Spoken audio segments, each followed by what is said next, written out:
بالله من الشيطان الرجيم بسم الله الرحمن الرحيم النار يعرضون عليها غدوا وعشيا ويوم تقوم الساعة أدخلوا آل فرعون أشد العذاب وإذ يتحاجون في النار فيقول الضعفاء للذين استكبروا إنا كنا لكم تبعا فهل أنتم مغنون عنا نصيبا من النار قال الذين استكبروا إنا كل فيها إن الله قد حكم بين العباد وقال الذين في النار لخزنة جهنم ادعوا ربكم يخفف عنا يوما من العذاب قالوا أولم تك تأتيكم رسلكم بالبينات قالوا بلى قالوا فادعوا وما دعاء الكافرين إلا في ضلال إنا لننصر رسلنا والذين آمنوا في الحياة الدنيا ويوم يقوم الأشهاد يوم لا ينفع الظالمين معذرتهم ولهم اللعنة ولهم سوء الدار صدق الله العظيم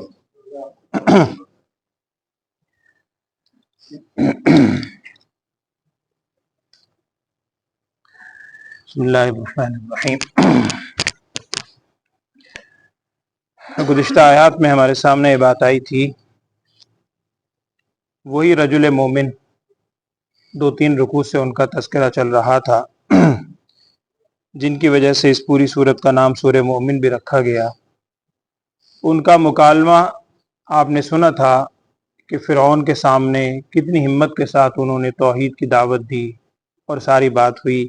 آخر میں جب انہیں اندازہ ہو گیا کہ اب یہ میری بات نہیں مانیں گے بلکہ اپنی جان کی فکر ہوئی تو انہوں نے الفاظ یہ کہتے وَأُفَوِّضُ أَمْرِي إِلَى اللَّهِ إِنَّ اللَّهَ بَصِيرٌ بِالْعِبَادِ کہ میں اپنے آپ کو اپنے رب کے حوالے کرتا ہوں.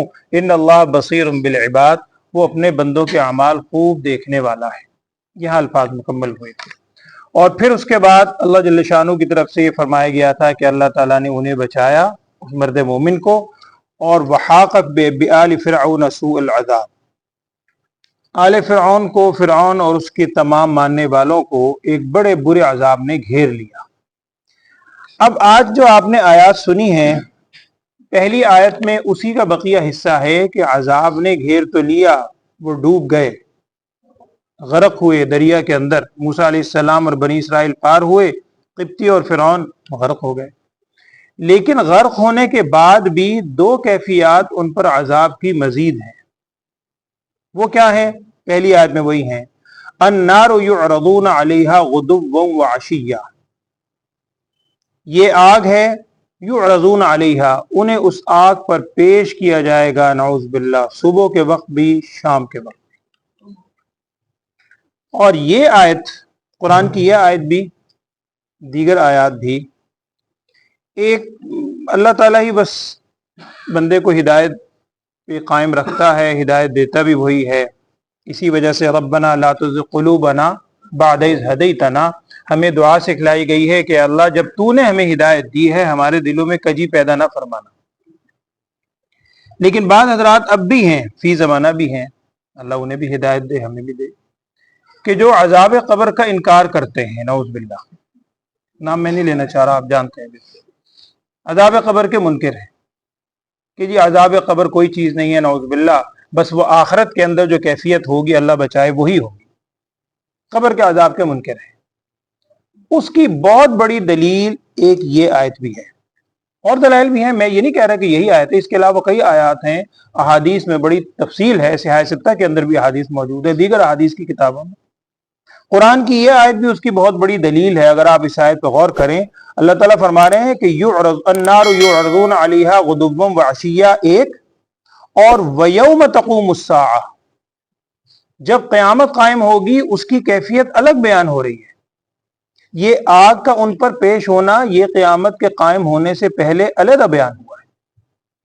یہ وہی کیفیت جس کو ہم عذاب قبر کے نام سے یاد کرتے ہیں. اللہ سب کو محفوظ رکھے. اللہم آمین.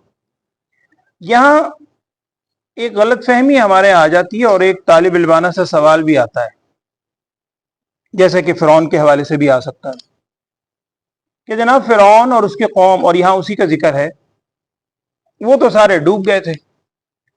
اب ظاہری بات ہے سمندر میں جو ڈوب جاتا ہے اب کہاں جائے گا؟ وہ جانوروں کے پیٹ میں ہی جائے گا. اور یہ آپ کے علم میں بھی ہوگا، اب تو خیر وہ صورت پیش نہیں آتی، آ بھی سکتی ہے. پہلے جب سمندری سفر بہت زیادہ ہوا کرتے تھے، حجاج بھی سمندری سفر میں جایا کرتے تھے، تو سنا ہم نے یہی ہے بہرحال کہ اگر اس میں کسی کا انتقال ہو جائے، انتقال ہو سکتا ہے، سفر ہے 6-7 دن ہے، اور اس کے علاوہ لمبے لمبے سفر ہوتے ہیں، اگر انتقال ہو جائے ممکن ہے کولڈ سٹوریج وغیرہ آج کل ارینج ہوتا ہو اندر جہاز میں، لیکن اگر اس کی پاسبلٹی نہ ہو، ممکن نہ ہو کہ آپ اس کی ڈیڈ باڈی رکھ سکتے ہیں اتنے دن، خشکی پہ کب پہنچیں گے، تو اس کی صورت یہی لکھی ہے کتابوں میں کہ اس کا جنازہ پڑھ کے کفن دے کر اس کے کفن کے ساتھ کوئی بھاری پتھر باندھ کے اس کو سمندر میں ڈال دیا جائے، وہی اس کی خبر ہے. اسی طرح بہت سے طبقے ایسے بھی ہیں، آپ بھی جانتے ہیں، جو اس دور میں بھی، اس زمانے کے اندر بھی دنیا میں موجود ہیں، جو اپنے مردوں کو جلاتے ہیں. اور میں نے آپ سے عرض کیا تھا مجھے جاپان جانے کے اتفاق ہوا کئی مرتبہ. کہنے کو وہ لوگ بدھ مت ہیں، اپنے آپ کو بدھسٹ کہتے ہیں، لیکن بدھ مت نہیں ہے، بظاہر وہ لامذہب ہیں، ملحد.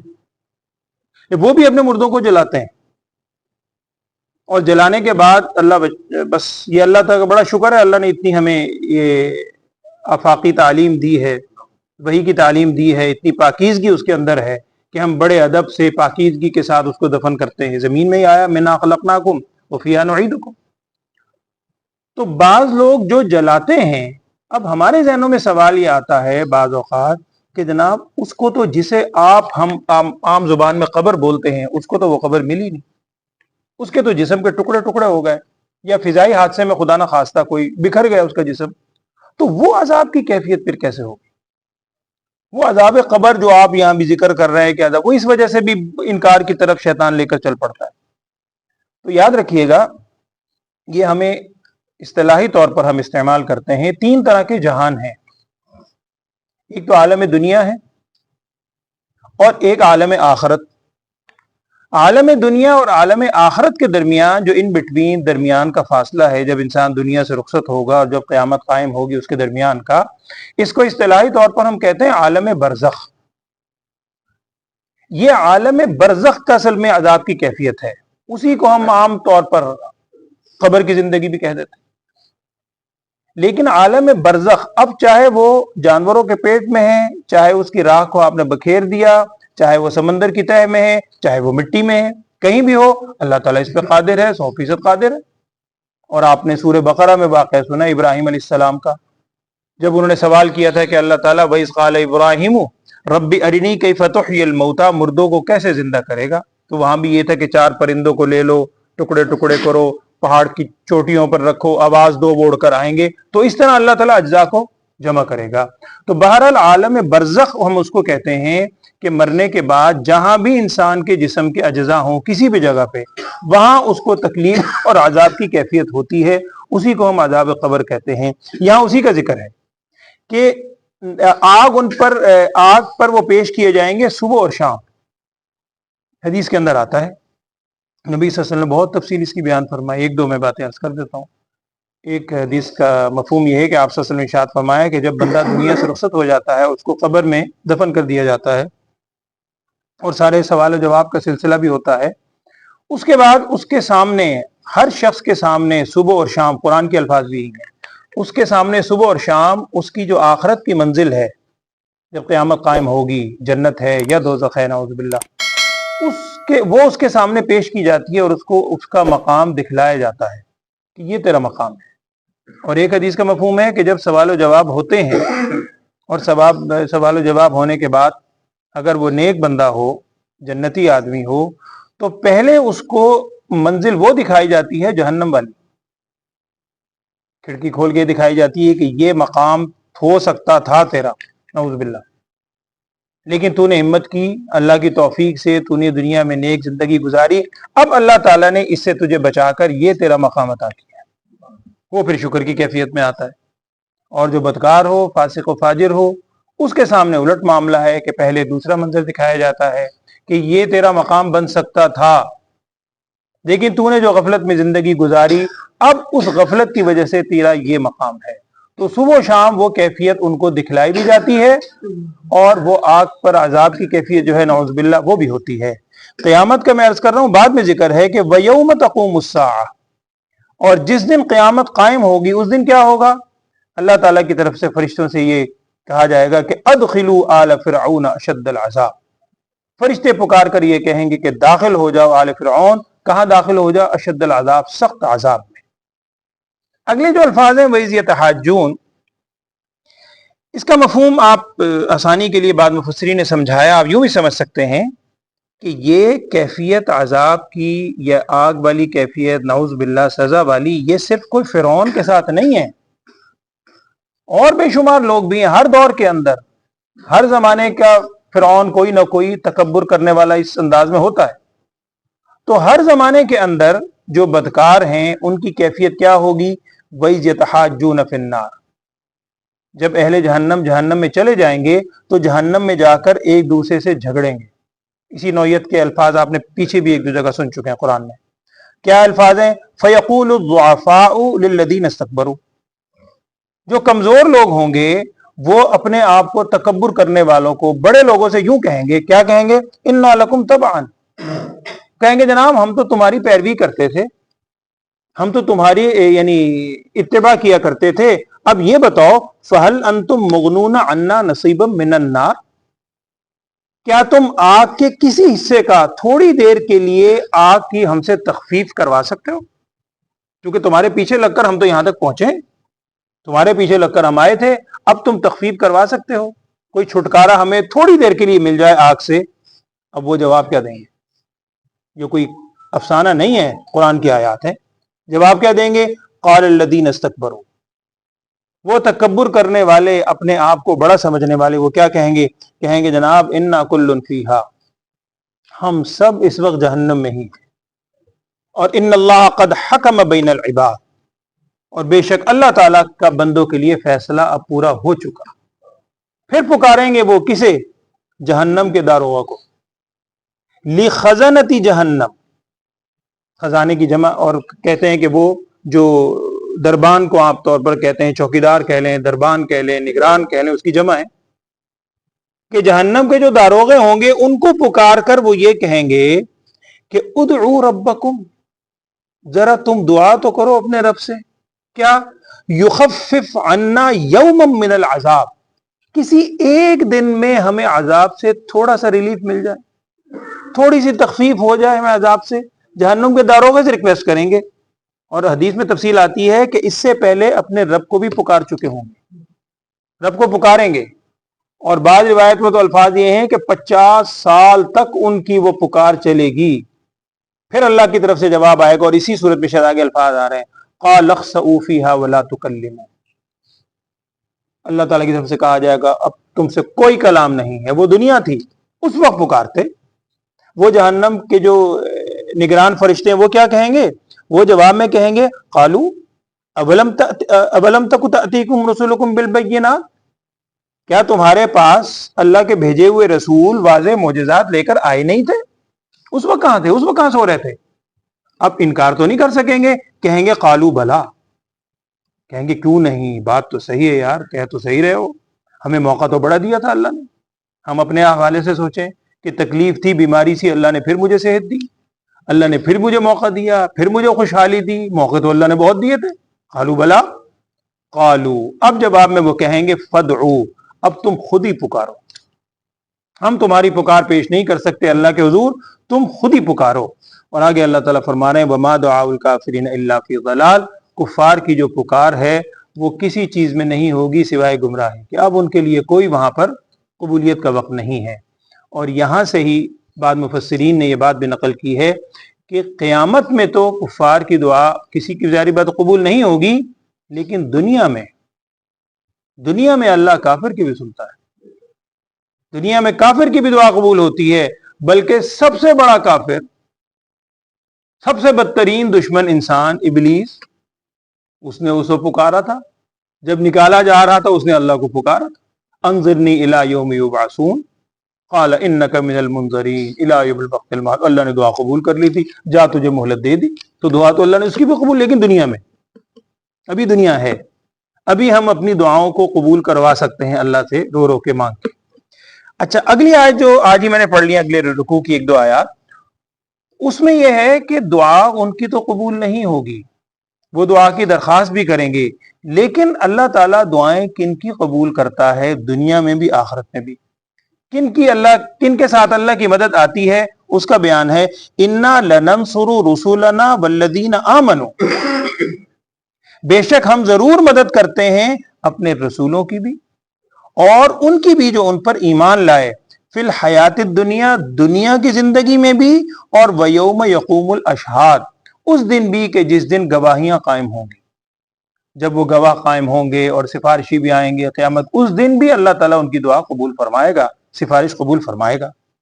یہاں بھی ایک سوال کچھ کتابوں میں نقل کیا ہے سمجھانے کے لیے، ہمارے ذہن میں آ سکتا ہے کہ ہم دیکھتے ہیں بہت سے انبیاء علیہ السلام کے حوالے سے کہ انبیاء علیہ السلام کو شہید بھی کیا گیا، اور انبیاء کو ماننے والے بہت سے انبیاء کا واقعہ ہم پڑھتے ہیں۔ حضرت نوح علیہ السلام کو مشہور ہے، سب سے طویل عمر پائی، 1000 سال سے زیادہ عمر، 950 سال قرآن کہہ رہا ہے کہ تبلیغ کی، الف سنۃ الا 50 عاما، لیکن ایمان لانے والے بہت تھوڑے سے، اور اللہ تعالیٰ یہاں فرما رہے ہیں کہ ہم ضرور مدد کرتے ہیں اپنے رسولوں کی بھی، ایمان والوں کی بھی، تو وہ مدد تو بظاہر نہیں ہوئی، بظاہر شبہ شیطان وسوسہ دل میں ڈال سکتا ہے، تو یاد رکھیے گا اللہ کی مدد آنے کی کئی صورتیں لکھی ہیں علماء نے۔ اس کی ایک صورت تو یہ ہے کہ اللہ جل شانہ اپنے انبیاء علیہ السلام کو اور پر ایمان لانے والوں کے دل میں اللہ ثابت قدمی انتہائی پختگی سے عطا فرماتا ہے۔ یہ ثابت قدم رہنا، ہر تکلیف کا جواں مردی سے مقابلہ کرنا اور دین پر ڈٹے رہنا، یہ اللہ کی مدد ہی تو ہے، اور کیا ہے؟ اللہ کی مدد کے بغیر کہاں ہو سکتا ہے؟ یہ اللہ کی مدد ان کے ساتھ ہوتی ہے۔ اسی طریق پر جو دلائل وہ پیش کرتے تھے، فرعون کا واقعہ ہی چل رہا ہے، موسیٰ علیہ السلام نے جو دلائل پیش کیے، جو معجزات سامنے آئے فرعون کے، اس کا مقابلہ نہیں کر سکے، بس ایک ہی رٹ تھی کہ جادو ہے جادو ہے، رسول صلی اللہ علیہ وسلم کے ساتھ بھی مقابلہ نہیں کر سکے، تو دلائل کے اعتبار سے وہ یعنی واضح رہتے ہیں، یہ بھی اللہ کی مدد ہے۔ اور ایک صورت مدد کی یہ بھی لکھی ہے کہ اللہ جل شانہ انبیاء علیہ السلام کے زمانے میں خاص طور پر ان کو نہ ماننے والوں کو اللہ کی طرف سے پھر پکڑ بھی آتی ہے دنیا میں، آخرت میں تو ہے ہی، دنیا میں بھی ان پر پکڑ آتی ہے۔ ہاں، یہ ہو سکتا ہے کہ یہ پکڑ بعض اوقات دنیا میں ان انبیاء علیہ السلام کی زندگی میں آ جاتی ہے، اور بعض اوقات انبیاء کے دنیا سے رخصت ہونے کے بعد آتی ہے، دنیا ہی میں آئے، جیسے پیچھے بے شمار واقعات آپ سن چکے، بنی اسرائیل کے فلاں قوم کو یوں، قوم سمود ہے، قوم عاد ہے، پھر اصحاب مدین ہے، قوم لوط ہے، ان سب پر اللہ کی طرف سے پکڑ آئی، تو یہ اللہ تعالیٰ کی مدد لازماً آتی ہے۔ یوم لا، آخری آیت کیا ہے؟ یوم لا ينفع الظالمین معذرتہم، وہ جو قیامت کا دن ہوگا، اس دن کسی ظالموں کو ان کی معذرت نفع نہیں دے گی۔ اب آپ 1000 معذرت کرتے رہیں، 1000 آپ اب اللہ تعالیٰ کے آگے گڑ گڑاتے رہیں، اور ابھی آپ نے پچھلی صورت کے آخر میں وہ آیت سنی ہے جہاں وہ تھا قالوا ربنا امتنا اثنتین واحییتنا اثنتین، آگے الفاظ تھے فاعترفنا بذنوبنا، ہمیں اپنے گناہوں کا اعتراف ہے، فہل الی خروج من سبیل، کیا اب ہمارے لیے نکلنے کو کوئی راستہ ہے؟ اب نکلنے کا راستہ نہیں ہے۔ ان پر پھر اللہ کی طرف سے لعنت بھی ہے، اور ان کے لیے انتہائی بدترین گھر بھی ہے۔ بات وہی ہے، ہر دوسرے دن ہم سنتے بھی ہیں، پڑھتے بھی ہیں، بظاہر وقتی طور پر کسی حد تک ظاہری اللہ کا کلام اثر بھی ہوتا ہے، لیکن انسان جب اپنے سارے معمولات کے اندر جاتا ہے پھر دوبارہ وہی کیفیت آ جاتی ہے۔ اللہ تعالی ہم سب کو سچی توبہ کرنے کی، اپنی طرف رجوع کرنے کی توفیق عطا فرمائے۔ ابھی اللہ نے ہمیں مہلت دے رکھی ہے، اللہ اس مہلت سے فائدہ اٹھانے کی بھی توفیق دے، اللہم آمین۔ ترجمہ سنیے، اعوذ باللہ من الشیطان الرجیم، بسم اللہ الرحمن الرحیم۔ النار یعرضون علیہا غدوا وعشیا، یہ آگ یعرضون علیہا، انہیں پیش کیا جائے گا اس آگ پر غدون و عشین، صبح کے وقت بھی اور شام کے وقت بھی۔ یہ وہ عذاب کی کیفیت ہے قیامت سے پہلے، جسے عذاب برزخ کہہ لیں، عذاب قبر کہہ لیں۔ وَيَوْمَ تَقُومُ السَّاعَةُ، اور جس دن قیامت قائم ہوگی اس دن کی کیفیت کیا ہے؟ اللہ کی طرف سے پھر فرشتے یہ کہیں گے ادخلوا آل فرعون، اے آل فرعون تم داخل ہو جاؤ، نعوذ باللہ، اشد العذاب، سخت ترین عذاب میں۔ وَإِذْ يَتَحَاجُّونَ فِي النَّارِ، اور جب جھگڑ رہے ہوں گے آگ میں، جہنم میں، لوگ جہنمی ایک دوسرے سے جھگڑ رہے ہوں گے، فَيَقُولُ الضُّعَفَاءُ لِلَّذِينَ اسْتَكْبَرُوا، تو کمزور لوگ جو کم درجے کے ہوں گے وہ کہیں گے ان لوگوں سے جو اپنے آپ کو بڑا سمجھتے تھے، کیا کہیں گے؟ اِنَّا كُنَّا لَكُمْ تَبَعًا، کہ بے شک ہم تو تمہاری اتباع کرتے تھے، تمہارے پیچھے چل کر ہم تو یہاں تک پہنچے ہیں۔ فَهَلْ أَنْتُمْ مُغْنُونَ عَنَّا نَصِيبًا مِّنَ النَّارِ، کیا تم کچھ ہمیں کفایت کروا سکتے ہو ہم سے جہنم کے عذاب کی، کچھ حصہ جہنم کے عذاب کا ہم سے ہٹا سکتے ہو؟ یہ کر سکتے ہو تم؟ قال الذین استکبروا، وہ تکبر کرنے والے، بڑا سمجھنے والے لوگ، بڑے ہی فرعون کے اپنے فرعونی دماغ رکھنے والے، وہ کیا کہیں گے؟ انا کل فیہا، اب تو ہم سب یہاں موجود ہیں، ان اللہ قد حکم بین العباد، بے شک اللہ تعالیٰ کی بات پوری ہو گئی، اللہ نے فیصلہ فرما دیا بندوں کے درمیان، اب تو فیصلہ ہو چکا۔ وقال الذین فی النار، اور کہیں گے وہ لوگ جہنم میں کہیں گے کس سے؟ لخزنتی جہنم، جہنم کے جو نگران فرشتے ہوں گے ان سے کہیں گے۔ اور میں نے ایک دفعہ شاید آپ سے عرض کیا تھا، بعض حضرات نے، علماء نے لکھا ہے کہ قرآن پاک میں 5 غالباً یا 6 فرشتوں کے نام ہیں، قرآن میں 6 فرشتوں کے نام آئے ہیں، نام باقی تو ہیں۔ ایک تو بالکل ابتدا میں سورہ بقرہ میں ہاروت ماروت، وما انزل علی الملکین ببابل، ہاروت و ماروت 2 فرشتے۔ اسی کے بالکل متصل اگلی آیت میں ہے جبرائیل اور میکائیل، قل من کان عدوا لجبریل، جبرائیل میکائیل علیہ السلام، 4۔ اور ایک یہاں تو الفاظ وہ نہیں ہیں، آگے آئے گا 25ویں پارے میں سورہ زخرف کے اندر، یہاں تو الفاظ ہیں لخزنتی جہنم، وہاں داروغہ جہنم کا نام بھی ہے، ونادوا یا مالک، ونادوا یا مالک لیقضی علینا ربک، تو مالک یہ بھی فرشتے کا نام ہے، جو اس جہنم کے جتنے فرشتے ہیں ان سب کے یوں سمجھ لیجیے سب سے بڑے نگران۔ اور قرآن میں غالباً سورہ مدثر میں ہے علیہا 19، اس جہنم پر 19 فرشتے ہیں، یہ تو بڑے بڑے فرشتے ہیں، اس کے علاوہ سینکڑوں ہزاروں ہیں۔ تو بہرحال یہ اچھا میں بتا رہا تھا 4 وہ ہو گئے، ایک مالک، اور 6ٹا نام ہے جن کے نام پر سورت بھی ہے، سورہ رعد، وَيُسَبِّحُ الرَّعْدُ بِحَمْدِهِ وَالْمَلَائِكَةُ مِنْ خِيفَتِهِ، یہ 6 فرشتوں کے نام قرآن میں آئے ہیں۔ یہاں بہرحال ذکر ہے، اعوذ باللہ من الشیطان الرجیم، وقال الذین فی النار، اور کہیں گے وہ لوگ جو آگ میں ہیں، لخزنتی جہنم، جہنم کے نگران فرشتوں سے، کیا کہیں گے؟ ادعوا ربکم، تم دعا کرو ذرا اپنے رب سے، یخفف عنا یوما من العذاب، پورا بھی نہیں، ہم سے تخفیف ہو سکتی ہے دن کے کچھ حصے میں، عذاب سے کسی دن ہمیں تھوڑا سا یعنی تخفیف ہو سکتی ہے۔ قالو، فرشتے جواب میں یہ کہیں گے، اولم تک تأتیکم رسلکم بالبینات، کیا تمہاری طرف نہیں آئے تھے تمہارے رسول واضح معجزات لے کر؟ کیا ایسا نہیں ہوا تھا؟ اب جھٹلا تو سکتے نہیں۔ قالو بلا، کہیں گے کیوں نہیں، آئے تو تھے۔ قالو فدعو، پھر وہ کہیں گے لہذا جب تم اتمام حجت ہو چکی ہے، فدعو، تم خود دعا کرو، وما دعاء الکافرین الا فی ضلال، اور نہیں ہوگی کافروں کی دعا سوائے گمراہی کے، کچھ انہیں اس سے حاصل اب نہیں ہو سکتا۔ انا لننصر رسلنا والذین آمنوا فی الحیات الدنیا ویوم یقوم الاشہاد، بے شک ہم مدد ضرور کرتے ہیں اپنے رسولوں کی بھی اور ان کی بھی جو ان کے ساتھ ایمان لائے دنیا کی زندگی میں بھی، اور ویوم یقوم الاشہاد، جس دن گواہیاں قائم ہوں گی اس دن بھی۔ یوم لا ينفع الظالمین معذرتهم، وہ دن جس دن نہیں نفع پہنچائے گی ظالموں کو ان کی معذرت، اب معذرت کرنا کوئی نفع نہیں ہوگا۔ اور وَلَهُمُ اللَّعْنَةُ وَلَهُمْ سُوءُ الدَّارِ، انہی کے لیے لعنت ہوگی اور انہی کے لیے بدترین گھر ہوگا۔ اللہ ہمیں عبرت پکڑنے کی، توبہ کرنے کی توفیق عطا فرمائے، اللہم آمین۔ الحمدللہ رب العالمین، اللہم صلی علی سیدنا و مولانا محمد وعلی آل سیدنا و مولانا محمد وبارک وسلم۔ اللهم ارنا الحق حقا وارزقنا اتباعه وارنا الباطل باطلا وارزقنا اجتنابه۔ یا اللہ جو روز قرآن پاک کی آیات پڑھتے سنتے ہیں، ہم سب کو ان آیات سے عبرت حاصل کرنے کی توفیق عطا فرما، قرآن کی تمام ہدایات پر عمل کرنے کی توفیق عطا فرما۔ ہم سب کو یا اللہ قرآنی زندگی عطا فرما، قرآن پر موت ہمیں عطا فرما۔ اس قرآن کو قبر میں، حشر میں ہمارا مونس و غمخوار بنا۔